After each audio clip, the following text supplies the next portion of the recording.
IVM. Hey everybody, quick request once again, if you could help us out by filling out our survey. It's at ivmpodcast.com/survey. This really helps us talk to advertisers about the kinds of people listening to these shows. Really do appreciate your help, and we're going to be doing a random drawing, and we'll be sending out some IVM swag. Hope you enjoy that. Hello and welcome to the Habit Coach podcast. I am Ashdin, Doctor, your habit coach, and today with us, we have a very special guest. He's appeared on the Habit Coach podcast multiple times, and all the listeners keep asking for more. So I said, why not? Let's do something interesting. Because I suddenly realized that there are so many habits that we talk about, but there are aspects of our body that we don't necessarily give so much importance to. And our guest today is a specialist in understanding this and understanding how lifestyle changes about habits can make a difference to these organ systems. So we're going to be talking about gut health, liver health on this episode. And with us, we have our own Dr. Vignesh joining us. Dr. Vignesh, welcome to the Habit Coach podcast. Thank you, Ashdin, Doctor. It's always a pleasure and a privilege and an honor to be in your podcast, as always. I absolutely love our podcast together. The way you talk about Ayurveda and the way that the body functions is so interesting. And the way you break it down for us, because, these are such difficult concepts for people to understand, but you always break it down into an easy way for us to take away and actually start making changes from an Ayurvedic point of view. And I absolutely love that. So thank you. But I must also say, half of that credit goes to you because you ask the right questions that helps me put me in the right path to break it down. So it's a mutual feeling to be in your podcast. You help me to guide the right answers out. I love it.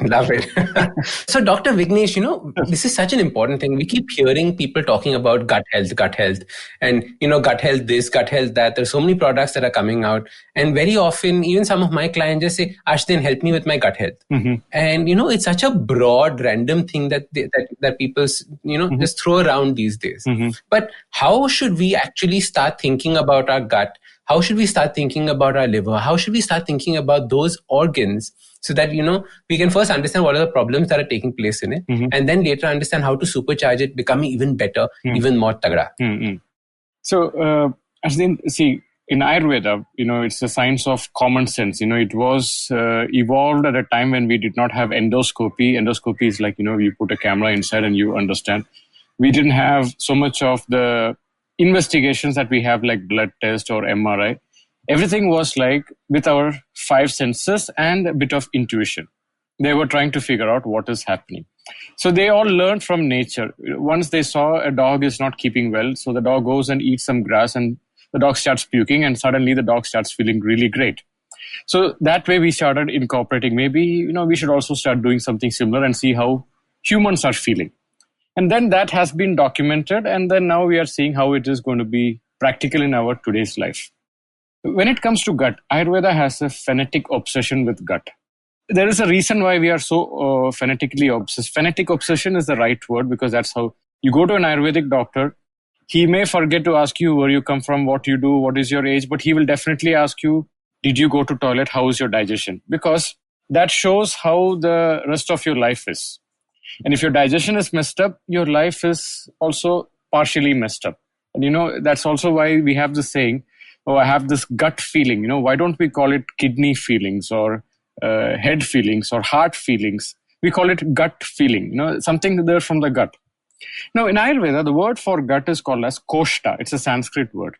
And in some books, it is called as mahakoshta. The word mahakoshta means a great channel through which the life energy enters to our body. Wow. And that is what happens in our gut. When you eat, the food is processed and the waste has to be eliminated and the nutrients has to enter through our gut lining and it has to enter the bloodstream and the blood has to take it to every organ in our body.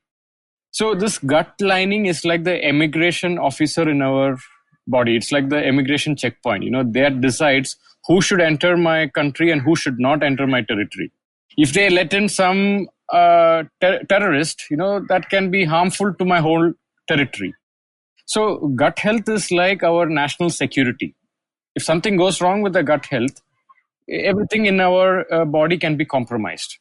So, and what is going wrong with gut health, in Ayurveda, again, like we said with the common sense, if we eat unhealthy And if we have unhealthy lifestyle, and also if we overdo some eating, if you are binge eating, there is a statement, asatmya indriyartha samyoha. This is a Sanskrit word, so I will just break it down. Asatmya. Satmya means that which is wholesome. Asatmya is that which is unwholesome. When I am indulging in something that which is unwholesome to my sense organs, and that is where most of my diseases will start. And after that is a concept called as pratnya aparadam. Pratnya means my will, my ability to say what is right and what is not correct. I know sugar is not unhealthy, but I have my craving. So my inability to stop my craving and to say goodbye to that is what we call as pratnya aparadam. So if you say most of the diseases people are having, it is because of my misuse, abuse, or no use, along with my misuse of my willpower or inability to use my willpower. So when it comes to our gut, that is where most of our willpower is completely gone at stake. Our ability to say no to things that are unhealthy, we are not able to consume that. So that is where gut health is creating a lot of problem these days. And our availability of food that is so unhealthy, at the same time that which is tasty. What is good for my tongue need not be good for my gut. So that disconnection, our ability to align what is good for my gut at the same time that I am able to say no, even though it is good for my tongue, that ability is what we are missing today. And that is why we are having a lot of issues with gut health. So whenever something goes wrong with your gut health, your liver will also be affected. So now let us understand how the gut and liver are related. You have a kitchen. So you process the food, you prepare the food, and you have some waste also. This waste is going somewhere. So if the waste cleansing and recycling is not proper, then that is also going to affect your kitchen performance, because your waste has to be properly recycled. Right. So both are working hand in hand. If you are processing a lot of things that cannot be recycled easily, then your waste processing is also being affected. So gut is like your kitchen and liver is like your waste processing. So whatever you eat that enters your bloodstream, the secondary cleansing is happening in our liver. The purpose of our liver is to cleanse and detox our blood. So if you put in a lot of unhealthy stuff in your gut, your liver will be overburdened. So the moment liver is inefficient, this blood is going to go to every part of your body. And see, when blood is called as the river of life, anything to a great extent can be diagnosed with your blood. If you're, except for depression and some other diseases, you can diagnose it a lot with blood. So that is why gut health and liver health are interrelated. At the same time, these are the two most important organs that we cannot let it just leave it like that. It is something that has to be maintained every day. It's just like exercising and keeping your muscles intact. I love it. So there is so much that we need to learn about how the digestion works. And I love what you said. You were talking about the way that our sense organs are not necessarily talking with our gut organs, right? We are taking in more that we should be. We're taking in stuff that our body knows is not good for us. In fact, this immediately led to the question that I had in my mind when you were talking about the dog. The dog knows that it has to go eat grass and throws up. Exactly. How is it that humans don't necessarily have that knowledge? Like, why did we have to look at a dog, realize this, and then imbibe it? Does Ayurveda talk about, have we lost our sense of taking care of our bodies? What has happened? So, like, Ayurveda was written before refined white sugar was evolved. That's one thing. And Ayurveda was written before fast food industry took up. But at the same time, at that point of time, Ayurveda talks about a lot of gut disorders and liver disorders that lead to many other symptoms, because most of the gut disorders and something to do with liver was exclusive to the elite or the rich people who had lots of access to lots of rich food. Rich food means the food that can create a lot of problems. Now, in Ayurveda, any disease that you take, you take every disease that is described in a human being, you can either zero it down to two categories. One category is disease because of overconsumption, and one category is diseases because of malnourishment. Now, it says diseases because of malnourishment are like, anemia is a disease because of malnourishment. Dehydration is a disease because of malnourishment. Vitamin deficiency, again, disease because of malnourishment. Or hypoglycemia, the sugar level is low or glucose level is low. That's something with malnourishment. So in Ayurveda, it says diseases of malnourishment can be treated much more easy than diseases of overconsumption. I mean, if you're obese, treating is very difficult. You have high levels of uric acid, gout, arthritis. It's not so easy to treat. So it says diseases of gut and diseases of liver has a lot to do with diseases of overconsumption. And this overconsumption is happening when you are exposed to a lot of food, when you are having access to a lot of food. And this can lead to our prajnaparada, our ability to say no to that, because having access to that, because our brain is still a 200,000-year-old organ. We are holding on to an ancient organ which was not used to having so much of access to such food. At that time, whenever food was available, our intelligence was just eat as much as you can, because we didn't know that there could be a control in that. The food was limited and nature had its full stop, regulated. But today, the food industry evolved so much, and that is why gastroenterology in modern medicine is taking off like never before. At one point of time, infectious diseases was a big problem. I'm not talking about COVID or something, but before, like plague, smallpox. Pre-antibiotic era was a danger. But today, gastroenterology is a big problem. Issues with liver, issues with gut. And, only till 1970s, we had problems called as alcohol, issues with liver because of alcohol consumption. Fatty liver because of alcohol consumption. After the 70s, we started getting problems like non-alcoholic liver diseases. So it is not just alcohol, there is something more to that. And people were really understanding when your gut health is also compromised, this can lead to problems with your liver because your food is not properly filtered in your gut. And then your liver is overburdened. So these two are like sisters and brothers. It's like first level of filtration and then the second level of filtration. So these two goes like that. Okay, lovely. So the gut health leads to liver health and again feeds back into your gut health. And I think it forms that kind of a loop. Is that? Yeah, it's like chicken and egg. Right, it's chicken and egg. These two keep going on together. And Dr. Vignesh, you said something very important, and if we can touch upon it before we go ahead, which is you said rich food. Yes. Right? And I've always heard this term rich food. Like my granny used to say that, oh, this is very rich. This is very rich. What did she mean by rich food? What would Ayurveda call rich food? Okay. Now, in Ayurveda, the word for rich in Ayurveda is called guru. Okay. It's a Sanskrit word. Guru means anything that makes you heavy. And the opposite of guru is lagu. Lagu is anything that makes you light. So if you eat something that makes you feel heavy after you eat, if you feel bloated, if you feel tired, if you feel like you want to go to sleep, your energy level goes down after consuming that food is heavy. Okay. So rich means it's guru. Guru means it is heavy in nature.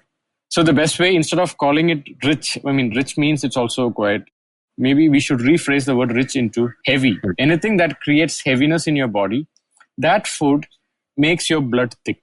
Okay. Because if you consume something heavy, your blood is going to become thick. And thick blood is what makes your liver work harder to eliminate that. Okay. So that's the approach Ayurveda looks at. Any food that is sticky in nature is heavy in nature.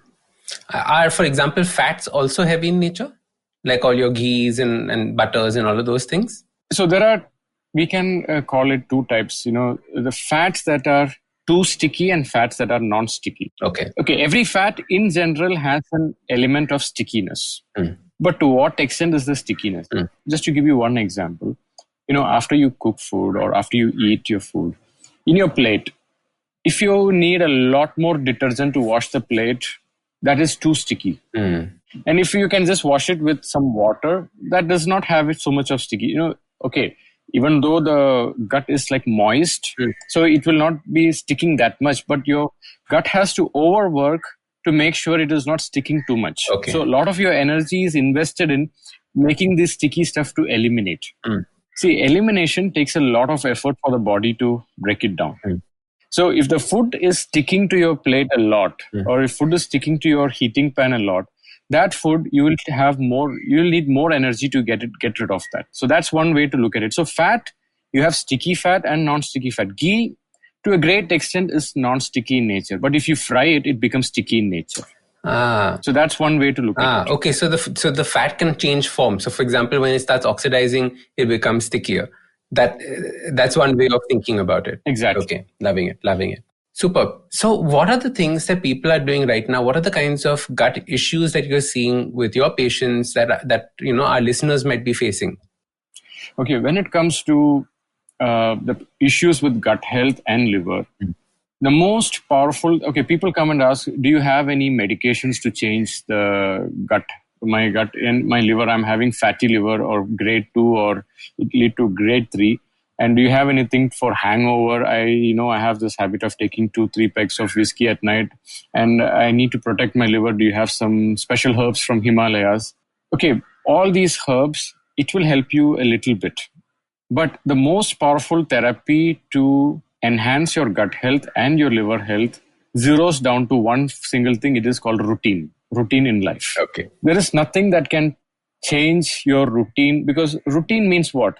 You have a system, like there is sunrise and sunset. In Ayurveda, the performance of your gut and the performance of your liver is related with your Agni. Agni means fire. And also we have this dosha called Pitta. And this is where the energy of blood is coming and also your ability of metabolism. Your metabolism is always directly proportional to how good your routine is. Like what time you are eating, what time you're sleeping, what time you're exercising. The more consistent your routine is, better your productivity when it comes to your gut health and your liver.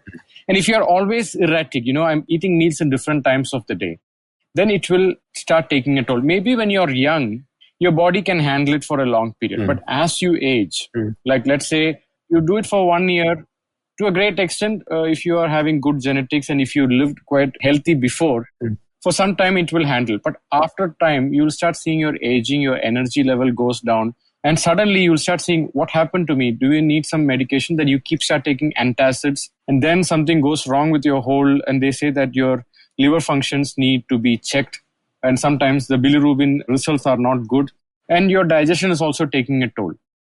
So the first thing I always take time to convince my patients is, what can we do so that your routine can come back? Okay, they say, no, I have my job stress is too much. Yes, if your job stress is too much, the price you need to pay is your ill health. Your disease is what you pay for this job.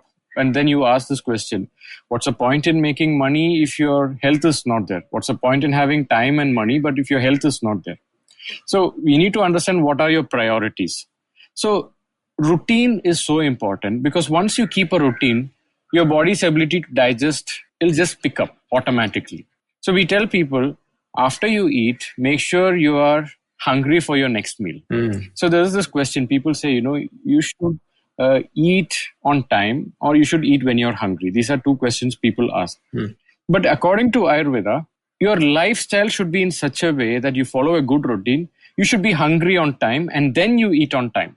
So when you bring your lifestyle in such a way, that is the key to enhancing your vitality. Now, today what happens is people tend to binge eat, especially late night. Late night binge eating is a big problem. And like I tell people, if you want to lose weight or if you want to put on weight, have heavy late night dinners. But it's not going to be a healthy weight, but that will put on weight for you. And if you want to lose weight, eat very light for dinner. But today what is happening is, sometimes they wake up late. They might skip breakfast. And then, they will have some cookies which is loaded with sugar because they are glucose deprived or sugar deprived. So suddenly they want to eat something. And after they eat, then the lunchtime happens. So they cannot skip lunch. So they have to eat lunch. So they are eating when they are not hungry. And afterwards, they have, they somehow finish that day. They have to get by that day and they are quite stressed out. Okay, finally, now I've earned this day to eat. At that time, they eat a lot. And if they're really stressed out and if they're into alcohol, they might tend to drink more. And what happens is when you drink, alcohol, after all, it's a fermented sugar. And it is an overload for your liver to, break it down. And then when you overeat, and then your sleep is also affected. You see, when it comes to your liver health, sleep plays a big role in your functioning of your liver. If your sleep is not good, your liver function is highly affected. But I'll come back to that in the next questions. We will discuss about how sleep and liver health are influenced. Yeah, because that's a fascinating one. Yeah, when you go to eat very late at night, then what happens is your sleep is also compromised, and then you wake up tired, and this cycle keeps repeating. And then you need more and more of sugar, and then you need more and more of coffee, and then you're tired, and you're not able to switch off your nervous system, so you need more alcohol to calm down. So this becomes a cycle, downward spiral. They are not able to come out of it. And then one fine day they realize many of that aspect, they are not able to lose weight, and their belly, because the adiposity goes up, the sugar level goes up, the diabetes happens, cholesterol level goes up, the bilirubin levels are becoming fluctuating. So overall, it takes a toll. So that's why I start with, it's not just one element, or if I'm just taking alcohol. I've seen people who take alcohol, their liver health is fantastic. Just that they are taking limited and they are having good routine. But if your routine is compromised, everything, it completely disrupts your whole gut health and your liver health.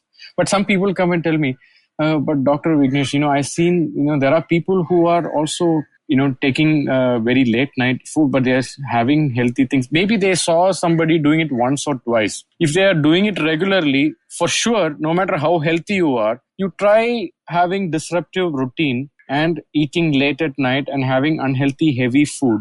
Over time, you'll start seeing it will start taking a toll on your gut health and thereby taking a toll on your liver health. So once you set your routine, you don't need any medications or supplements. But supplements will help you, but we will discuss about the supplements later. But routine is the first thing that we need to correct. And lack of routine is the first cause that will affect your gut health and also your liver health. I love it. Love it. You said it so well, especially because you use the word routines, and routines are nothing but habits that are strung together. Exactly. So that is perfect for the Habit Coach podcast. so, getting your habits in place on when you eat and how you're eating it is so critical. And then you said it's not just about the food, your digestive system, your liver is not just about your food, but it's about the way you sleep as well. Exactly. And the quality of the sleep that you get. Exactly. So these two play a big role. Yes. Right? Then what are the other factors that come into it? So one is, okay, fine. Dr. Vignesh, you said, get my routines in place. I'm not going to eat late night foods. I'm not going to eat at that point of time. I'm going to eat a little earlier. What is the next level of, that care that people should do, especially when they have a compromised gut or a compromised liver?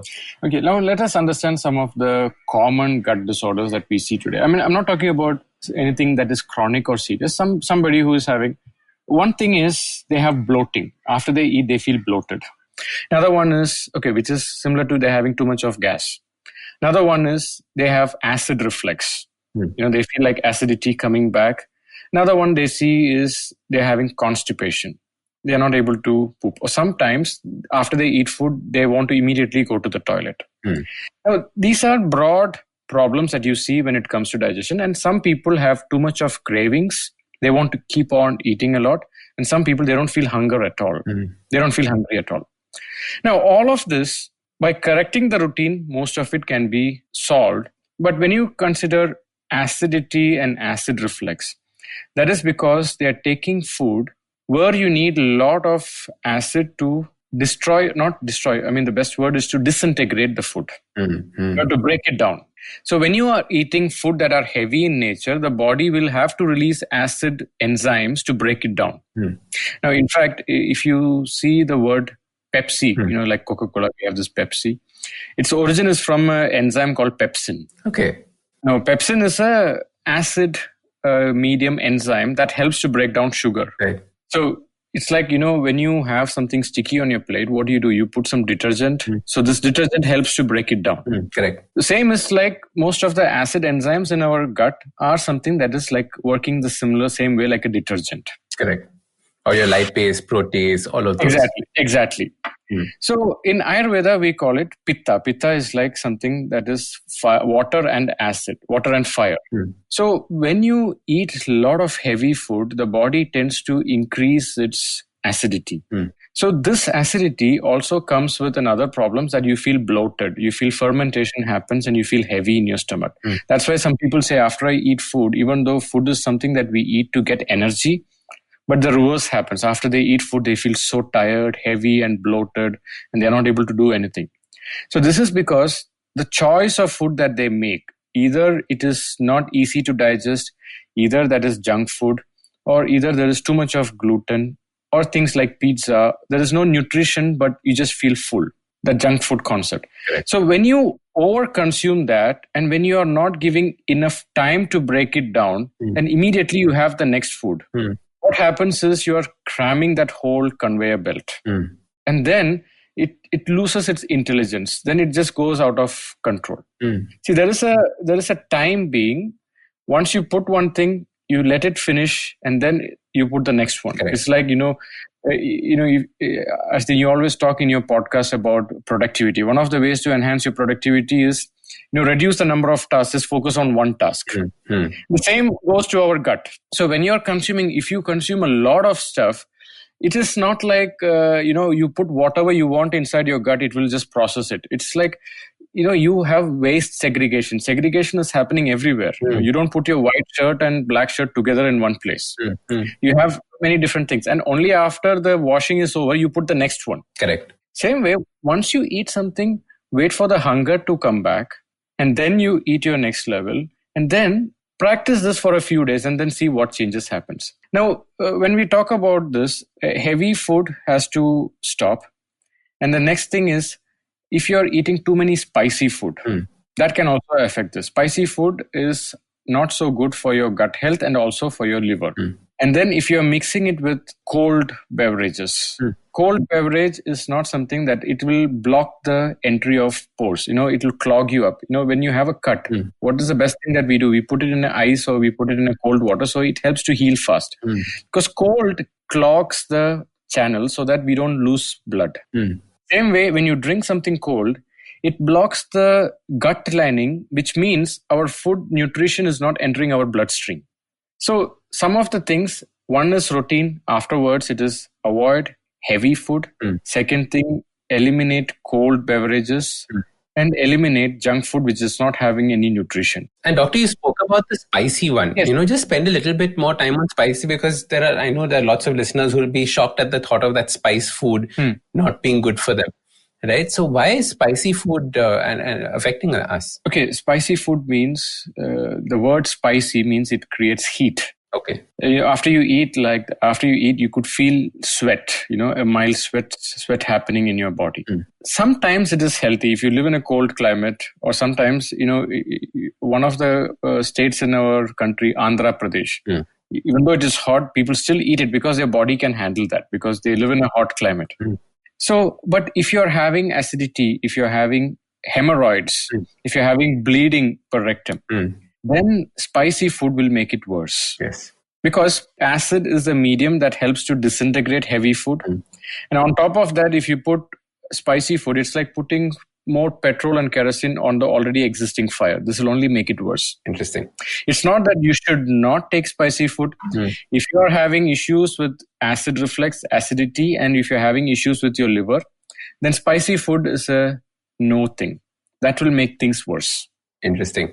Because I was reading about this a few years ago, and they were talking about how, the lectins in your spice are ultimately what are causing your nose to drip, your sweat to come out. Because what is it? Nothing but the body trying to eliminate what you've just eaten. Yes, exactly. It's trying to get rid of it or trap it and get it out of your system as fast as possible. Exactly. The reason why, for example, our nose runs when we smell smoke, right? It's our nose trying to get rid of the soot that is collected. Yeah, exactly. So the same principle is happening when we have spicy food. And it's important to realize that this is the kind of reaction that's taking place, which is our body trying to eliminate. Exactly. So we don't necessarily need it. Have it if you enjoy it, but realize that you don't need to take it to the point where you have to sweat. You have to worry about, your nose dripping and, oh, wow, I sweat, but I continue eating. Sometimes I feel faint also, but I continue eating. That is a sign that something is wrong with the way that you're eating. Exactly. And I think all that we're talking about in the podcast is that recognize these signs and then start making better choices. Exactly. Love it. I mean, see, our taste buds is a great distraction. Food is a non-prescriptive drug today. For depression, anxiety, boredom, all of this happens. And that is why today the gut health and liver issues are going over the roof. Because this is helping us to get rid of many of our problems. And taste buds, it gives us a way to completely disconnect from our own problems and to go into another world, just like what alcohol or recreational drugs does. Food is also another kind of distraction that we have. So food is actually healing method. At the same time, it can be a great cause of many diseases. Interesting. Because our nose and our taste buds are technically supposed to be the way that we understand what our body needs and what our body does not need. Exactly. Right? And that is the way, for example, we see animals doing it, right? You'll see your pet go smell something and then move away saying, no, this is not for me. And the pet instinctively knows what is good for it and what is not. Then we, of course, force feed our human food on it and then it ends up eating it. But that is a separate discussion. But the thing is that where have we lost our sense of intuition when it comes to food? Is it because there is so much flavor that we're now creating in food? Is there anything that you've noticed with regards to this? Because this is a question that I've been craving, saying that can I myself be the best judge of food instead of realizing what people are saying, eat this, don't eat this, eat this, don't eat this. So that's $1 million question that we all are finding answer to. And that answer is something that is dangerous to many of the food industry. So food industry is like a Trojan horse. Trojan horse is like, it found its way to how to pass through your tongue and reach your gut. And according to Ayurveda, we have this concept called as vipaka. Vipaka is like your feelings after you eat something, once it enters there. Now, what is the best guide to feel if the food is good? It is how you feel after you eat, not when you eat, after you eat. So after you eat, because when you eat, you may feel, oh, wow, this tastes so good. I love this. But after you eat, and not just talking about just few minutes after you eat, how are you feeling the rest of the day? How are you feeling the next day? Right. This is so important. And when we are not connected to how we are feeling after the food, that is where the problem starts. And it all starts with our own awareness, just being connected with our own body. And, in Ayurveda, the word for health is swastha. We call swadandriya or swastika. The word swastha, swa means my purest self. And sta means connected. A healthy person is someone who is genuinely connected with my true feelings or true nature. That is what health means. So after you eat food, how do you feel? Am I feeling bloated? Am I feeling heavy? Am I feeling tired? Am I feeling really lethargic? I'm losing motivation. Is it making me crave more and more of that? So the moment you feel that, that's a sign this is dangerous. It's a Trojan horse. It is going and changing your behavior. Right. So that's a very dangerous thing. So what has happened is we found a lot of chemicals to break that taste buds' ability to understand if this is healthy for me or not. So we have to consciously use our willpower and sit to say no. And we are constantly exposed to food that are so tasty but need not be healthy for you. So that is where we miss the bus when it comes to our taste buds are not able to tell what is good. In fact, our taste bud is one of the most powerful filtering mechanism to make us decide, should I take this more or not? Correct. But what needs to be blamed? Okay, you can say food industry needs to be blamed, but at the same time, every time you pay and buy it, you are also voting to start producing more. Yes, absolutely. So that's where we are missing it. Yeah. In fact, I've done a podcast on this, which was vote with your money. Exactly. Right? You can choose what to buy. And with that, each time you're casting a vote saying, I want more of this, I want more of this. Exactly. Correct? So every time you want more of those chips, that's what you're paying for. Exactly. Right? If you want more of the good stuff, start buying more of the good stuff. And you'll suddenly see that industry over the years picking up and growing. And just know that most of the food that tastes good, but later you feel bad, is a Trojan horse. Very interesting.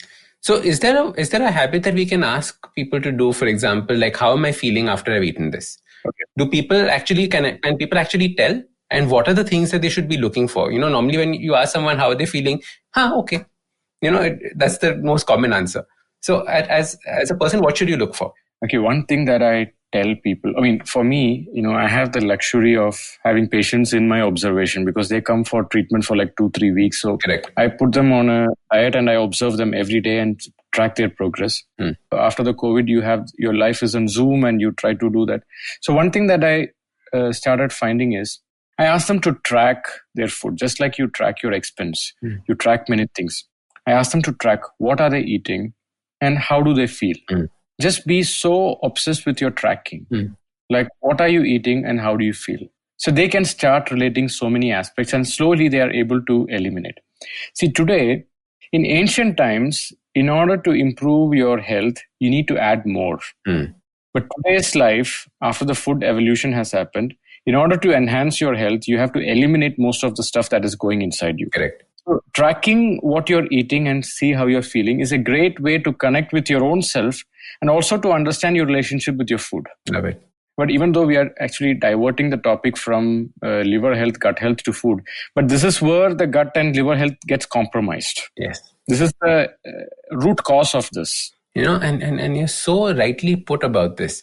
When I love this thing that we had read earlier, a long time back, saying that we are now overeating. So we are overfed, but undernourished. Exactly. That means we are eating more food, but we are undernourished because the food doesn't have enough nutrition in it. Exactly. And that is actually what's happening in our life. And what you said, right now, everything starts with eliminating. When I talk to my clients, the first thing is like, but Ashdin, you're going to remove all my food. No, the idea is not to remove all your food. The idea is not to start depriving you of your food. We immediately think of elimination as removing, or elimination equal to deprivation, which means that you're going to be deprived. Yes. Instead, start thinking of elimination as better choice.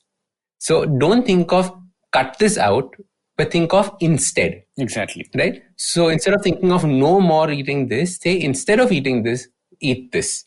And I think that's a better way of approaching it, because very often we go into this whole elimination mode. You're going to remove my pizza. You're going to remove my burger. You're going to remove my fries. What is the point of living? Right? And that is immediately, I'm sure you must be facing the same thing when people come and tell you, Dr. Vignesh, you're removing all the joy from my life.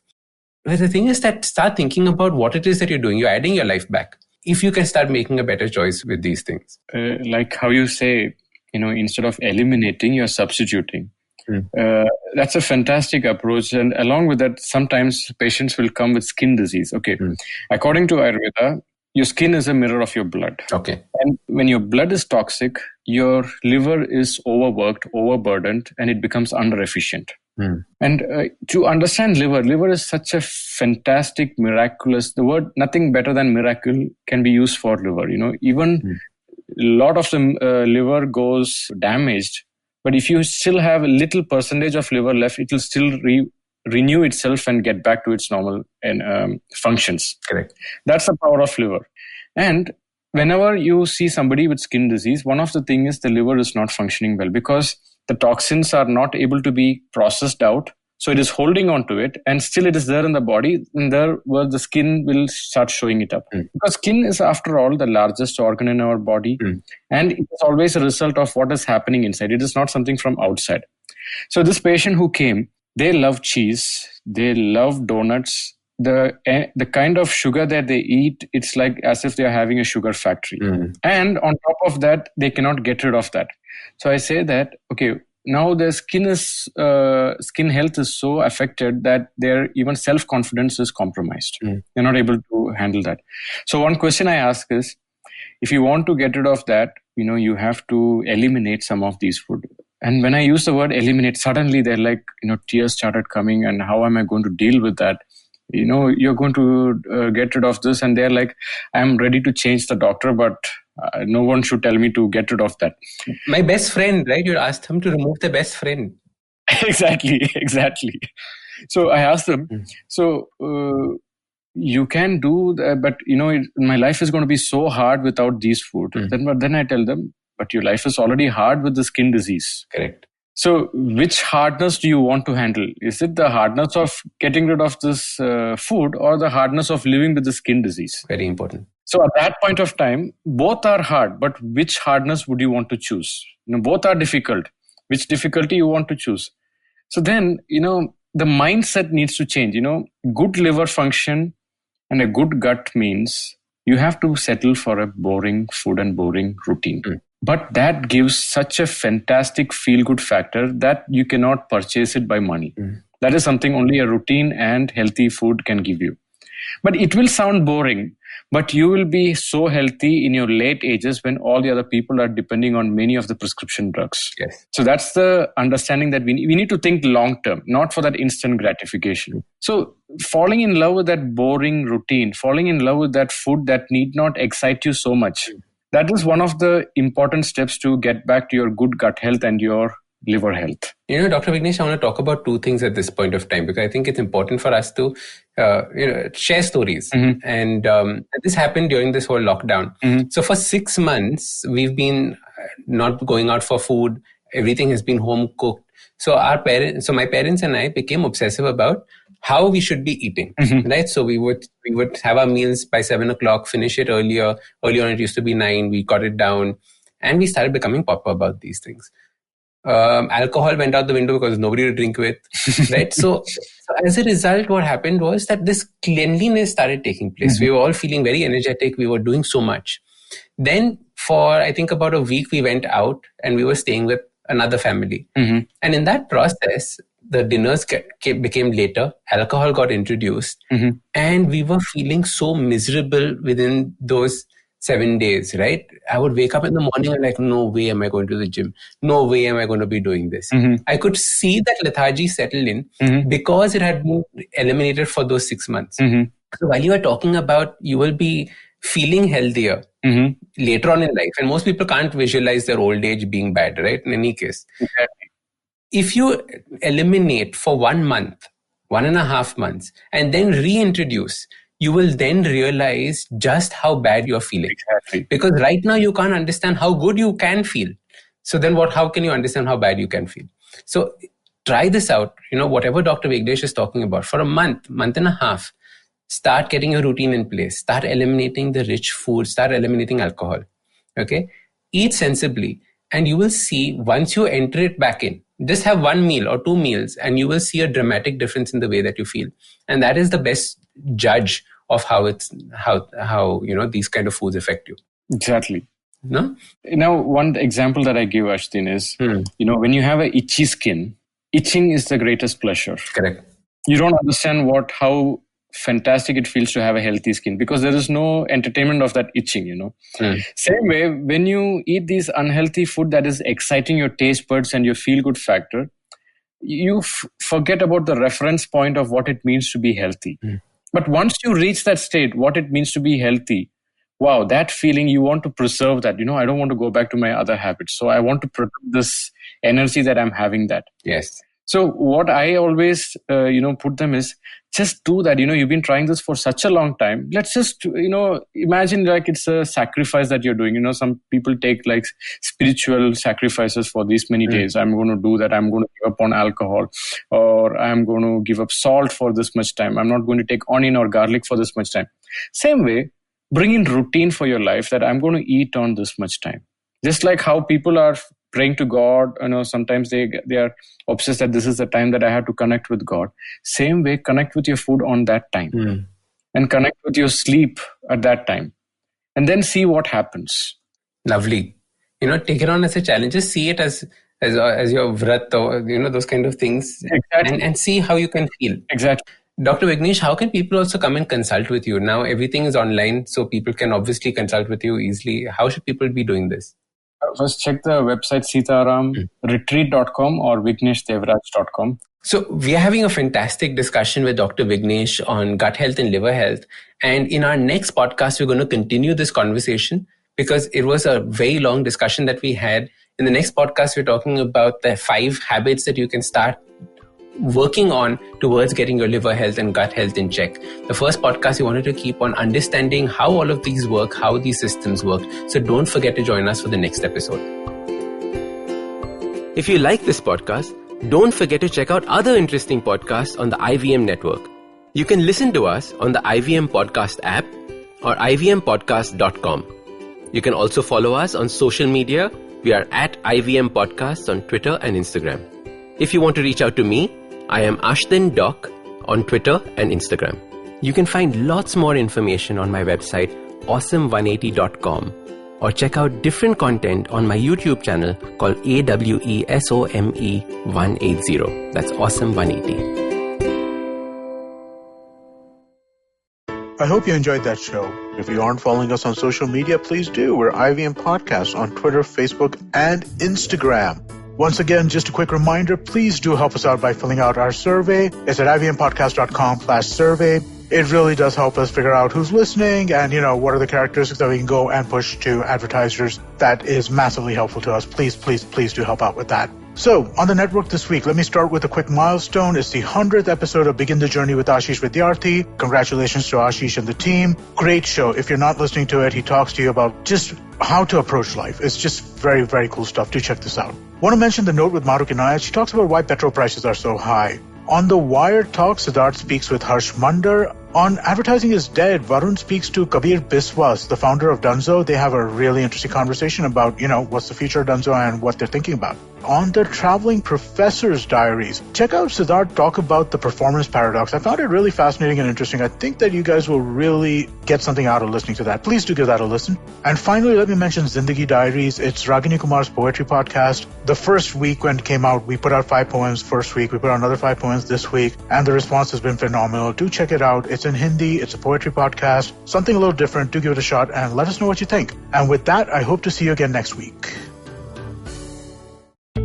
Feeling overwhelmed, anxious, struggling with too many obstacles, don't know where your life is headed? Well, if you are dealing with one or all of these, tune into the Positively Unlimited podcast, because in each episode, I share a life lesson, a life hack, a pro tip that can help you get your life back on track.